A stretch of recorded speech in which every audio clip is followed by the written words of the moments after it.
I'm just gonna say to Danmar Dayaw, at least Danmar, you already stopped talking about politics. At least you interested in the Beatles.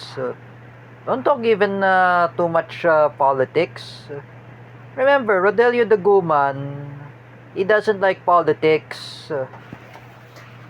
And do not blame Rodelio de Guman that he ruined Cedric Mariano. For me, I know Cedric. Because I know you invited me in Zoom meeting. What is that? Ads Inclusion Philippines in the Zoom meeting. I was there. But I was not invited. Actually. Because I know I was not really invited that. Probably. I was not really invited. But I say to Danmar, I cannot notice about. I respect your own decision.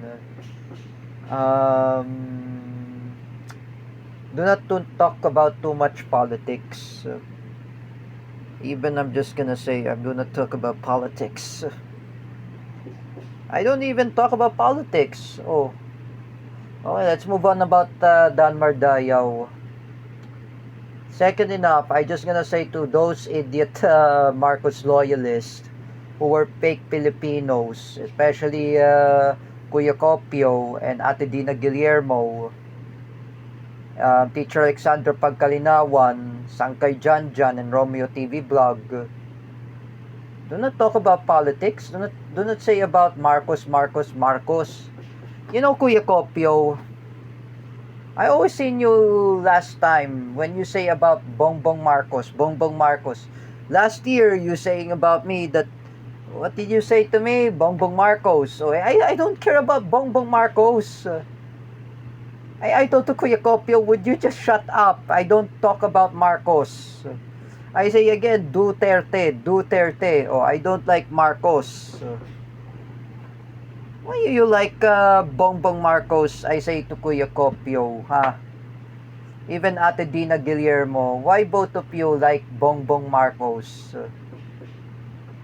You know, I'm just gonna say to Kuya Copio and Ate Dina Guillermo, even those Marcos loyalists who were fake Filipinos, even Sangkay Janjan and Romeo TV Vlog, just read in the Civica of Teacher May.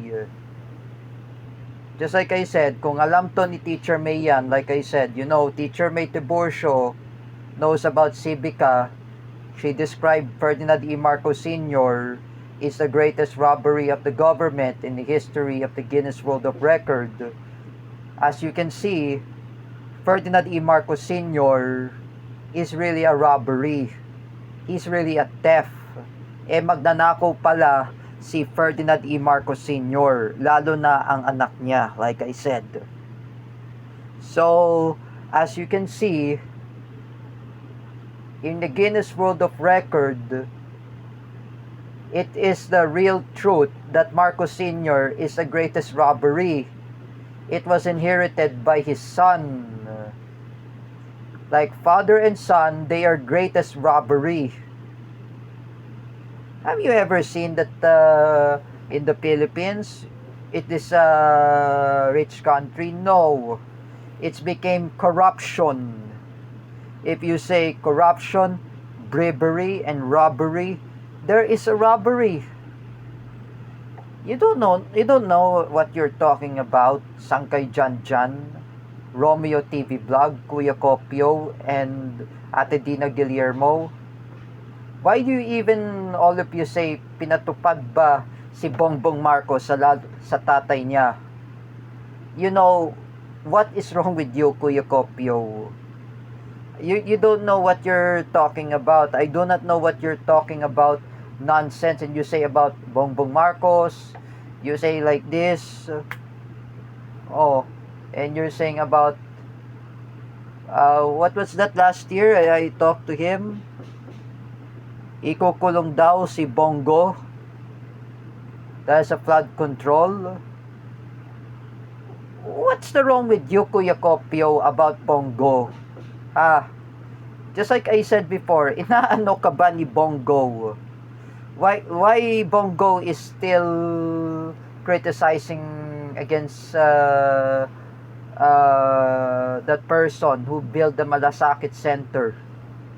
If I were you, Kuya Kopio, if you get pneumonia, if you get sickness, don't tell me Bongo will never give you a Malasakit Center. At least my mom will go in surgery. There is Malasakit Center made by Bongo. St. Luke's, Quezon City, there is Malasakit Center of Bongo. You ever seen that Bongo is involved with flood control? Ghost Project? Unbelievable, Kuya Kopio. It seems in the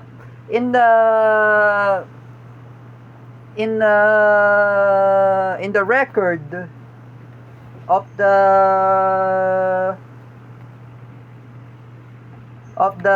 flood control list, he was not really involved of flood control.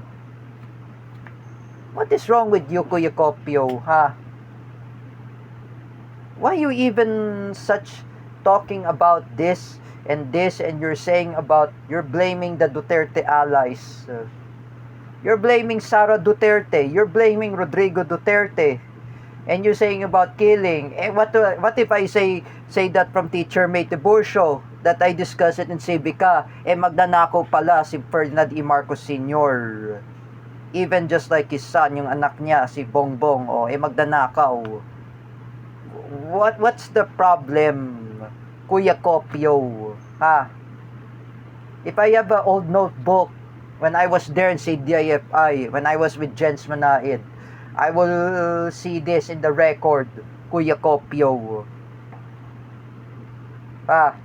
I don't care about the Marcoses. Everyone are anti-Marcos, Kuya Kopio. Ever since that you saying about Bongbong Marcos, eh, I don't care. Last year, when I was wearing a red t-shirt when I called my dad, that was a gift from Teacher May, that red t-shirt. And you're claiming me I'm a Marcos loyalist, that I wearing red. And you're claiming me I'm a supporter of Bongbong Marcos. Excuse me, Kuya Kopio. I am no longer to be a Marcos loyalist. I am a former Marcos loyalist since 2014 until 2025, because I know I'm being scammed by Bongbong Marcos. Just to know that his wife was kakampink, named Lisa. That's why Lisa Raneta Marcos is also kakampink. There is a kakampink there. So what? Whatever I could say, that you're saying me that I'm Marcos loyalist. I said, no, I'm not Marcos loyalist. I am a pro-Duterte. I am a non-political. Say that again, Kuya Kopio and Ate Dina Guillermo. I will hunt both of you down. Just like I said, I will hunt you, both of you down, Ate Dina Guillermo and Kuya Kopio. I don't care about Marcoses, Kuya Kopio. Have you never read in the history? Did you never watch Knowledge Channel? Did you never watch Knowledge Channel about the historical revisionism against Marcoses? Have you never seen in the book, in the notebook, we discussed that in Civica, Kasaysayan ng Pilipinas, Ferdinand E. Marcos Sr. is the greatest robbery of the government. Eh magnanakaw pala si Ferdinand E. Marcos Sr. at ang anak niya, si Bongbong.